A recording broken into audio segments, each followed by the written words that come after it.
Hi guys, good day. Balik naman po kami sa bahay ni Kuya Victor. Bigay lang ako ng update sa inyo sa pabahay natin kay Kuya Victor or yung pag-renovate or pag-extension natin sa bahay ni Kuya Victor. But bago po iyon, please, we need your support by subscribing our channel, Bing's Vlogs. Click na lang po yung subscribe button at notification bell para updated po kayo, hindi lang po kay Kuya Victor, kundi sa lahat po ng mga tinutulungan namin. Yung pag-subscribe nyo po, yun na yung tulong nyo po sa amin. Ngayon, andito kami. Sa mga nagtatanong kung bakit ganito yung pabahay natin or bakit ganito yung ginawa natin sa bahay ni Kuya Victor. Kasi ganito yon, yung lupa po is government lot. So hindi tayo pwedeng magsiminto. Tapos pag makita nyo, review nyo yung mga video namin kay Kuya Victor. Na interview po siya ng CEO natin. Tinatanong siya kung ano yung gusto niyang pabahay. Yung sabi po niya ay ganito po, kawayan. Kawayan po yung gusto niya kasi before po kami before namin to pinagawa, tinanong namin siya ano yung gusto niya. Gusto niya yung kawayan. Kasi meron na pong ganito, gusto uniform daw. Tapos it so happen po na busy si Kuya Victor dahil po yung trabaho niya ay nagkukopras.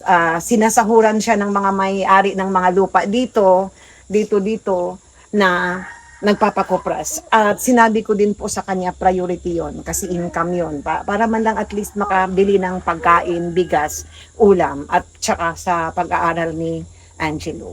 So ito po yung last, pero nabili na po natin lahat, at least ganito na. Nabili na po natin lahat, tapos pag hindi po siya sinasahuran, bali kukuha ng kuha ng kupras, nag-ano din po siya ng sanay namuhag sa Tagalog ng honeybee. Ito po yon. Wait lang.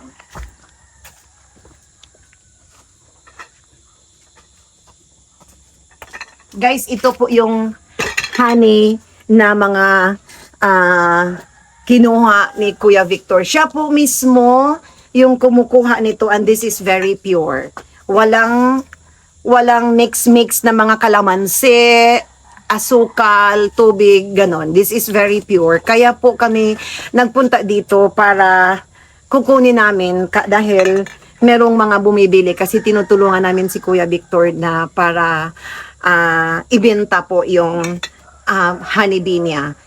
This is 300 guys. Sana kunin nyo na po sa 300. Wala nang tawad-tawad kasi sa totoo lang, yung 300 na presyo, mura na po yun para sa pure na honey. Kasi sa iba, 500 nyo po ito makukuha.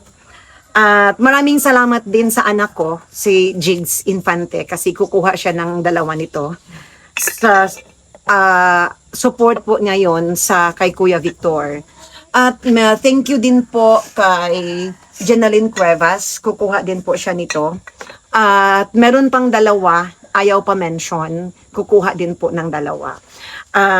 Yun po, guys. So, tsaka dito, kahit government lot, nagpapasalamat din po kami sa barangay chairman, yung dati, kasi bago na ngayon. Barangay chairman Themis Tocles Monopolio, kasi ina-approve po niya kami para mag-extend sa bahay ni Kuya Victor. Tsaka bumili din po kami ng 100 meters na water hose para sa tubig ni Kuya Victor. Good news po guys, meron na pong tubig si Kuya Victor.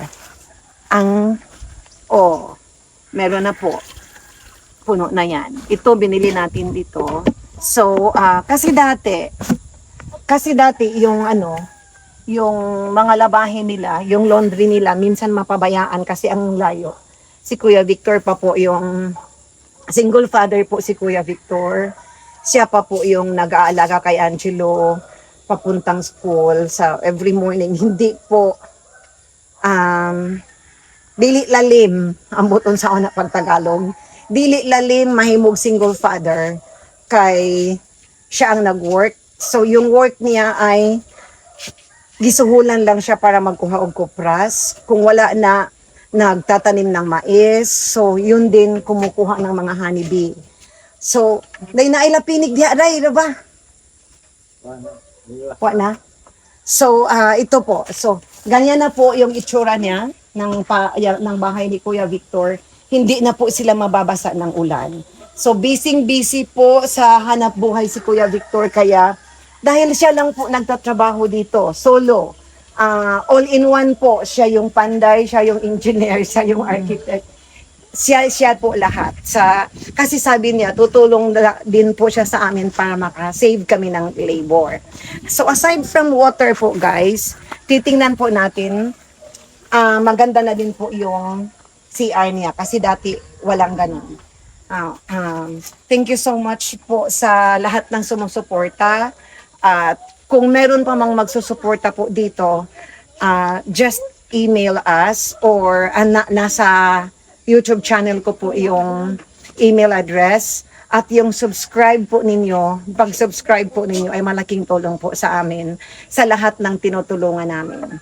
Baka naman po merong magpadala ng tulong kay Kuya Victor financially or anything, mga gamit sa bahay, kung gusto nyo, yung kahit ano in kind, yung mga damit, shoes, anything na gusto nyong itulong, let me know po. Kasi darating at darating din sa kanya yan.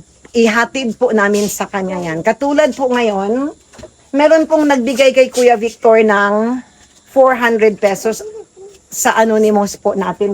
Wait lang.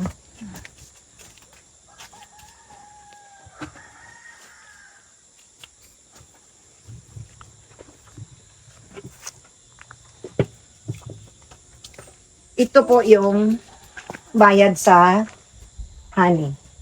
Unom. 6 bottles po. Tapos, na ay naghatag og 400. Kuya Victor, dili niya ipamention, ayaw niya magpamention ng pangalan. Kasi yung isa 200 sa GCash namin, yung isa po 200 din. So, a total of, a total of 400. So, here is the money. 50. 1, 2, 3, 4. Guys, ito po. Lahat-lahat ng binigay namin kay Kuya Victor. Thank you po. Thank you sa lahat ng tumutulong. Maliit na amount or big amount, darating at darating po yan sa mga tinutulungan namin. Dili nang mo kwintahon o gamay ang inyong tabang. Ang importante dako na kayo tabang sa among gitabangan, guys. Unsa ika-istorya Kuya Victor sa nagpadala, wala ko kailan niya. Kay dili siya pa-mention sa iyang ngalan. Sige ka na ko. Ako pasalamat kay Kos ka kuan ani padala o sa nag-support nga dako kay pasalamat ko. Yeah. Sa akong kapobre, ako itabangan. Yeah, makabangon po ko. Haron murag hayag na gud akong paminaw sa akong kaugalingon, sa akong panimagay, sa akong panginabuhi. Thank you. Thank you, Lord. O akong pasalamatan si Ma'am Beng o iyang tikas o si Sipot nga mo big video. Dihatagan po guide nga mo. Thank you kayo. Pasalamat ko Ginoo. Yes, thank you Lord. Hallelujah. Thank you kaayo. Among gibalik ninyo po among mga pagpasalamat sa inyong tabang. Guys, 400 pesos nga tabang dako kaayo plus ang among bayad sa mga nikuha sa honeybee nga produkto ni Kuya Victor. Guys, og kinsay mo kuha pa og more product ni Kuya Victor, I hope Dumaguete area lang kay maglisod mi og ship kay mubuto baya ni kung among sira doon. So, Dumaguete area, pick up, or among ihatod. Walay problema na. Daghan kaayong salamat. O, maura, so for now, hapon na. Among isuroy mo guys sa among para nako successful na ni. So, mao ni si Pitpit, among video bomber na agad din siya pirmi. Ganahan ko ani niya kay ako ning idol. Ma'am. Inyong dado ng onom? Oo. Onom. Salamat kayo. Oo. Namin sudlanan, ma'am. Naakad to, gibutangan sa pan. Tangan mo. Ikaw mag-una. Kay mo soroy ko dad.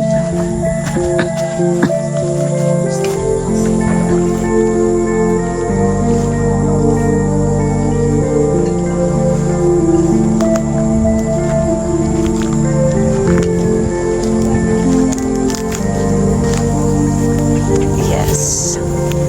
O na guys.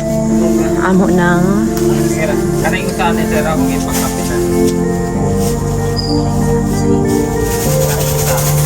si Wayo ipa-vitamin sa ana ha. Wayo inom ana. Ma'am, kanang isa, ang yatag nyo, inyo lang yung kwan. Hala, thank you kaayo. Kanang isa, why? Thank you, thank you. Thank you so much, Kuya Victor. Ako puputang ka. Di ka ni mayabog, sir? Hala, ako naman ang sabakon. Eh, gusto ko talaga man. Ay, Parang kinangan na.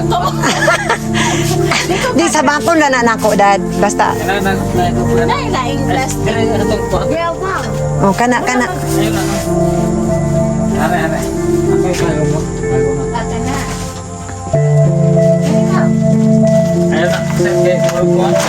Oh, magtindog ana niya. Ato na pud ibutang diri. Kay kana huot-huot man. Okay, kwan. Oh, sige. Bago sa ni diretso ni dire. Basig masukuan ha, mahulog imong kwarta. Akong videohan ing balay-balay diri sa buyo.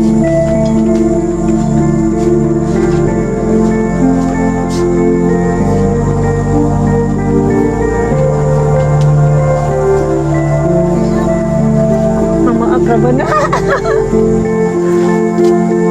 Ayo guys, balay sa buyo. Ay hotdog ko.